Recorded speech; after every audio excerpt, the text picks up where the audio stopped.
Assalamualaikum warahmatullahi wabarakatuh. Anak-anakku semuanya, bagaimana kabarnya hari ini? Sehat? Alhamdulillah. Pada kesempatan kali ini, alhamdulillah kita bisa belajar kembali bersama Pak Andi dalam pelajaran Al-Quran Hadis. Nah, anak-anakku semuanya, pada kesempatan kali ini kita akan belajar tentang surat yang insya Allah kalian dah hafal semuanya, yaitu surat An-Nasr. Nanti kita lafalkan ayatnya, kita bacakan ayatnya, kita artikan, dan kemudian nanti kita mencoba memahami kandungannya. Ya, sudah siap semuanya? Nana sudah siap?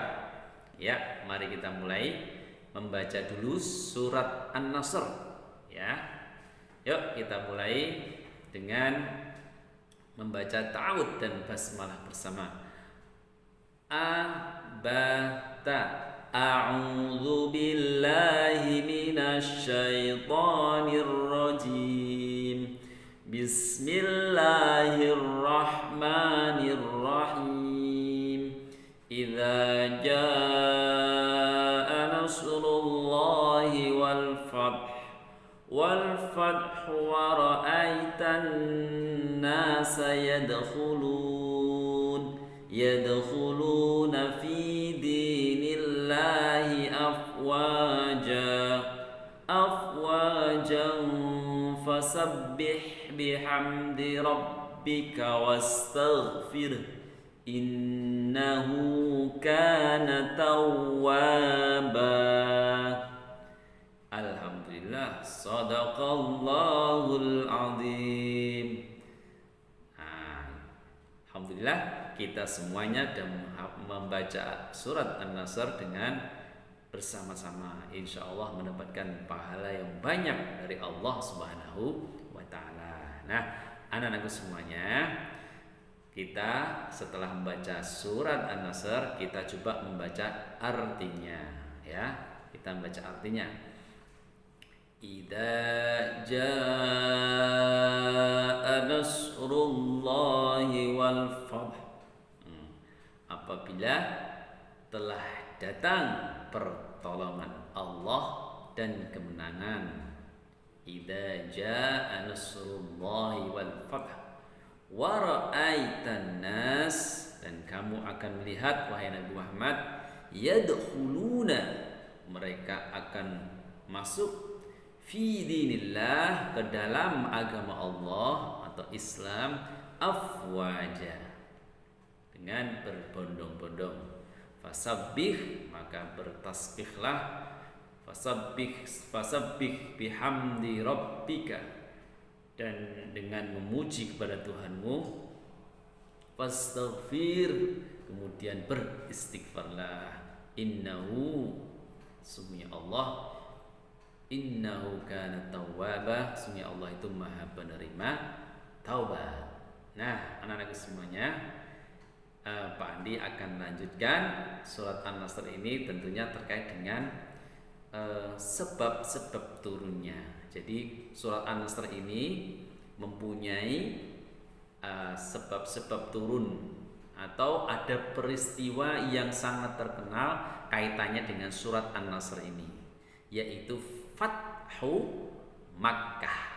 Nah, Pak Andi, sebelum Pak Andi memberikan penjelasan sedikit tentang Fathu Makkah, anak-anak, coba Pak Andi punya satu film tentang Fathu Makkah yang insya Allah bisa menggambarkan bagaimana sebenarnya Fathu Makkah itu. Nah, yuk kita saksikan dulu, kita nikmati, dan kita nanti insya Allah akan lebih paham. Ya. Baiklah, Fathu Mekah adalah peristiwa pembebasan kota Mekah oleh Nabi Muhammad SAW beserta kaum muslimin dari cengkraman orang kafir Quraisy. Terjadi pada tahun 630 Masehi atau bertepatan dengan 10 Ramadan 8 Hijriah. Ketika itu, Rasulullah SAW dengan kekuatan tidak kurang dari 10.000 orang pasukan berangkat dari Madinah setelah asar. Ini adalah sebuah operasi militer rahasia yang tidak diketahui orang-orang kafir Quraisy di Mekah. Pak Guru, apa penyebabnya sehingga Nabi mengerahkan pasukan sebesar itu? Awalnya adalah tindakan pengkhianatan dari orang-orang Bani Bakr terhadap perjanjian damai Hudaibiyah yang disepakati oleh kaum muslimin dan kafir Quraisy. Pada suatu malam, di satu tempat dekat mata air bernama Al-Watir, sekelompok orang dari Banu Khuza'ah yang merupakan salah satu suku pendukung dan pembela Nabi Muhammad SAW tengah beristirahat. Sebagian dari mereka ada yang tertidur, sebagiannya lagi ada yang tengah melaksanakan sholat. Namun, tanpa mereka sadari, di balik rimbunan semak dan pohon, ada mata-mata yang mengintai. Kalian siap? Lalu malam yang sunyi itu pun dipecahkan dengan teriakan keras. Serang!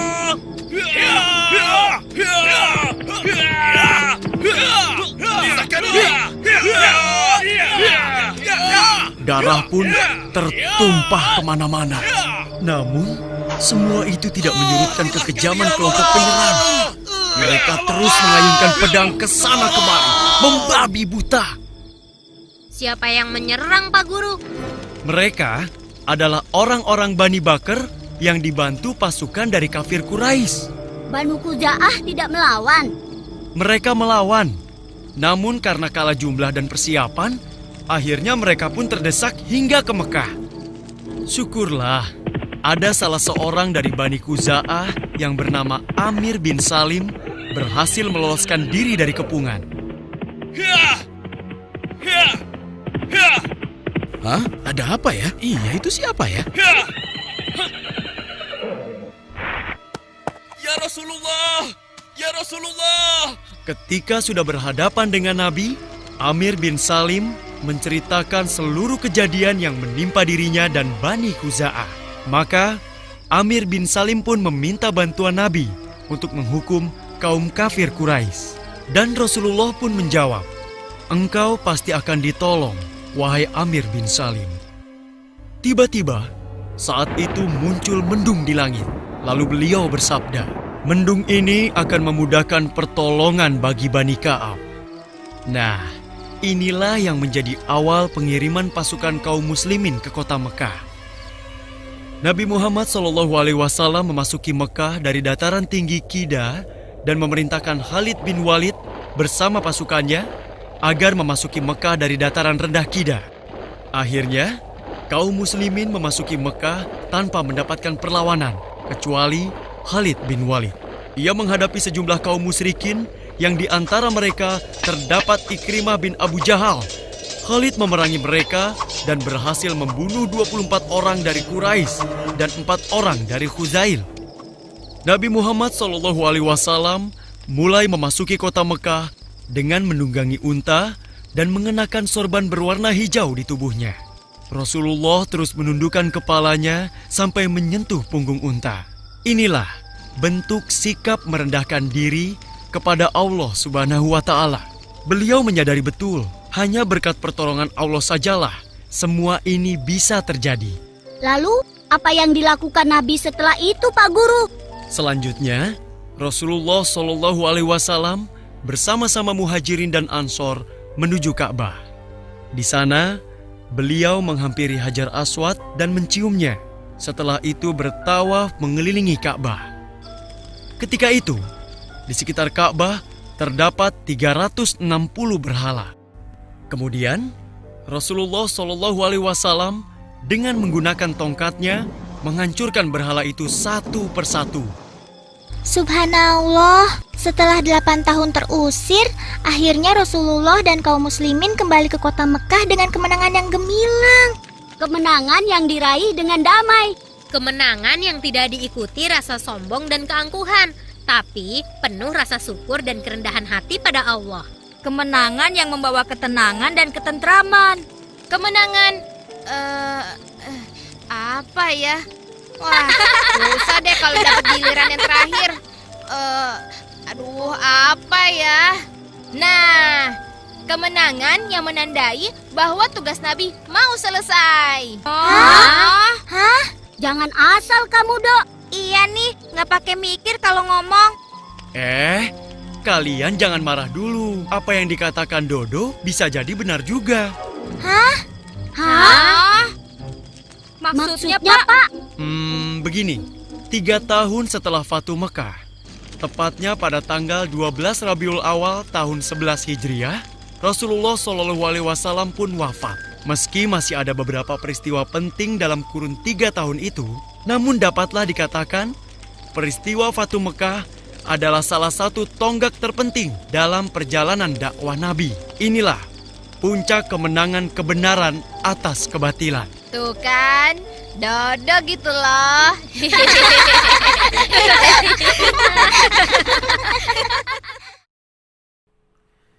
Alhamdulillah, anak-anakku semuanya, bagaimana? Sudah memahami bagaimana itu sebenarnya Fathu Makkah? Ya, Fathu Makkah itu adalah penaklukan kota Makkah yang sebelumnya dikuasai oleh orang kafir Quraisy. Rasulullah saat itu terusir oleh warga kaum musyrik kafir Quraisy, terusir dari Mekah selama 8 tahun, meninggalkan kota Mekah, kota kelahirannya, kampungnya sendiri.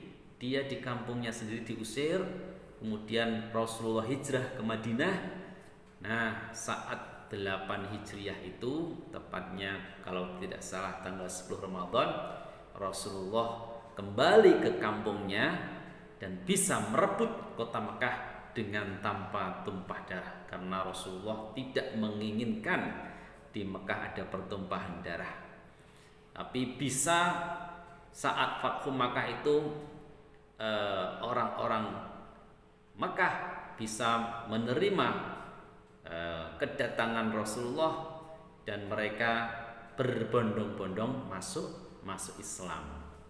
Nah, saat itu ya mungkin di dalam film juga diceritakan ya, sebelumnya ada perjanjian antara kaum kafir Quraisy dan kaum muslimin untuk tidak mengadakan perang atau gencatan senjata selama 10 tahun. Akan tetapi ada yang berkhianat, yaitu suku Khuza'ah dan suku Bakr. Nah, di film tadi juga sudah disebutkan. Akhirnya Rasulullah membawa pasukannya kurang lebih sekitar 10.000 orang, dipimpin oleh Khalid bin Walid, seorang panglima yang luar biasa hebat. Kemudian datang menuju Mekah dan atas pertolongan Allah. Nah, nih dengan pertolongan Allah, idza jaa nasrullah, apabila telah datang pertolongan Allah dan mendapatkan kemenangan, idza jaa nasrullah wal fath, maka engkau wahai Nabi Muhammad akan melihat orang-orang kafir Quraisy berbondong-bondong masuk Islam. Nah, memang saat itu setelah Rasulullah kembali ke Mekah, ke kampung halamannya selama 8 tahun tidak ke sana, akhirnya bisa merebut kembali dengan manis, dengan cantik, tanpa pertumpahan darah. Banyak orang-orang kafir Quraisy atau warga Mekah menerima kehadiran Rasulullah dan mengakui tentunya bahwa Nabi Muhammad itu benar-benar Rasulullah Shallallahu Alaihi Wasallam, benar-benar utusan Allah dan Nabi terakhir.